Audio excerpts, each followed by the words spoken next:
I'd say you were suffering from a pretty chronic attack of beginning of termitis. Huh? Oh, it's nothing serious. It's just that you haven't switched over properly from holidays to term time.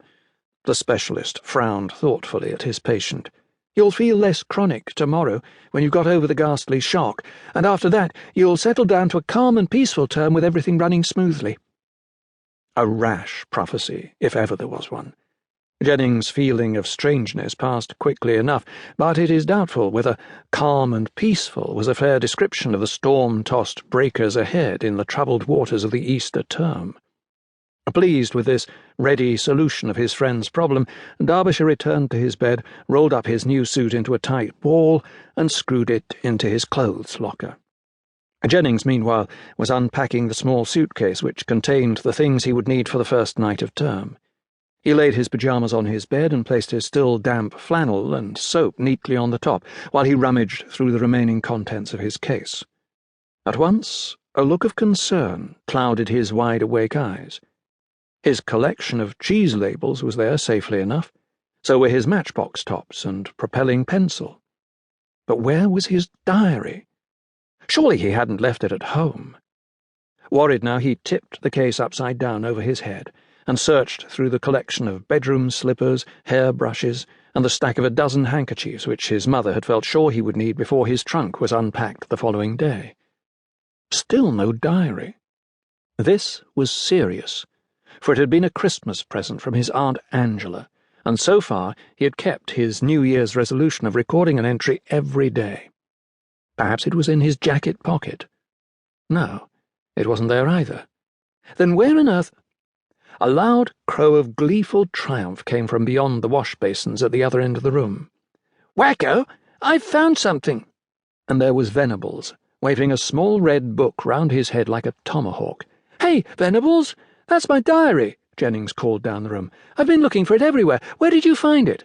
"Where did you lose it?" countered Venables, a tall, thin boy of 12. "You'll have to prove it's yours if you want it back. Otherwise it's findings keepings." "It must have dropped out of my pocket. It's mine all right. My Aunt Angela gave it to me. Be decent and give it back." Jennings advanced to the wash-basins with hand outstretched. He seemed so anxious for the safe return of his property that Venables noticed his concern and determined to make the most of his advantage. "It doesn't say anything about anybody's Aunt Angela here," he said, thumbing through the pages. "How do I know it's really yours? I shall have to hang on to it while I investigate the matter." "Of course it's mine, you ancient ruin," persisted Jennings. "It's got my name inside. You can read, can't you?" Venables paused at a page marked Personal Memoranda. "It says here," he began, "that this diary belongs to a character called J.C.T. Jennings, age last birthday 11, size in boots 4, size in collars 13, insurance policy number blank. Business address—" Jennings made a grab at the book, but Venables whisked it out of reach and held it over a wash-basin full of water. "Don't snatch," he said. "I might drop it in by accident if you do, and then it won't be worth having back anyway. I haven't finished my investigations yet." He turned a page and read aloud. "January 1st. Got up, had breakfast, did some things. Weather quite hot toddy. January 2nd. Got up, went out, came back, did some more things. Weather not so hot toddy." "Hey, you can't read that, it's private," Jennings protested. Venables grinned. "Sounds as though you had a pretty exciting holiday. Fancy going out and coming back all in one day. I don't quite follow this hot toddy business, though. Is it something to drink?" "No, you bazooka. You can't read straight. It's not hot toddy, it's hot today. Aunt Angela told me to make notes about the weather. She's going to give me 10 shillings if I write something every day and never miss once."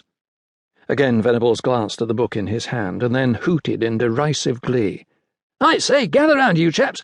Special news bulletin from Jennings' famous diary." Temple, Atkinson and Bromwich Major postponed their knee-washing operations until a more convenient time, and came crowding round to see what all the excitement was about. "Don't be a rotter, Venables. Give it back," Jennings protested. "You've no right to look at a chap's private diary, let alone broadcast it all over the school."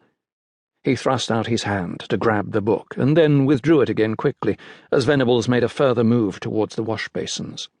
"Listen to this, you chaps," Venables quoted. "January 5th. Listened for cuckoo, but did not hear it."